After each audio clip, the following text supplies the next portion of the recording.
The American Civil War broke out in April 1861. By the time it ended 4 years later, over 600,000 Americans had been killed. That's more than in World War I and World War II combined. The Northern Union forces had defeated Southern Confederates. President Abraham Lincoln was the heroic victor. And this is his memorial.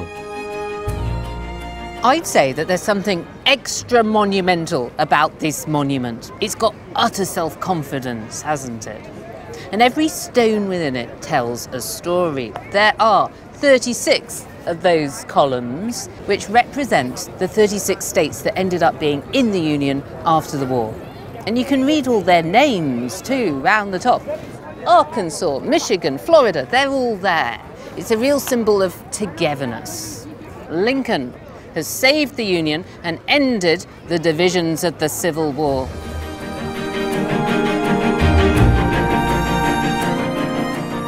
The great unifier himself is made of 175 tons of southern marble from the state of Georgia. Stone from the north and the south is combined throughout this temple. It's an image of the Union in masonry. And presidents ever since have celebrated Lincoln's achievement. That's what Abraham Lincoln understood. He had his skeptics, he had his setbacks, but through his will and his words, he moved a nation and helped free a people. With the exception of the late, great Abraham Lincoln, I can be more presidential than any president that's ever held this office. That I can tell you. The memorial is telling a powerful version of the story, the official version, if you like. But history is made up of facts and interpretations and distortions and sometimes downright lies.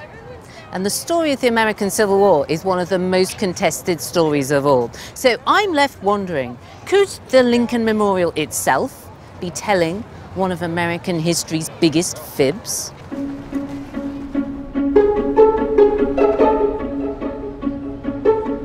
To find out how the history of the Civil War has been shaped and manipulated, I'm heading south to Georgia.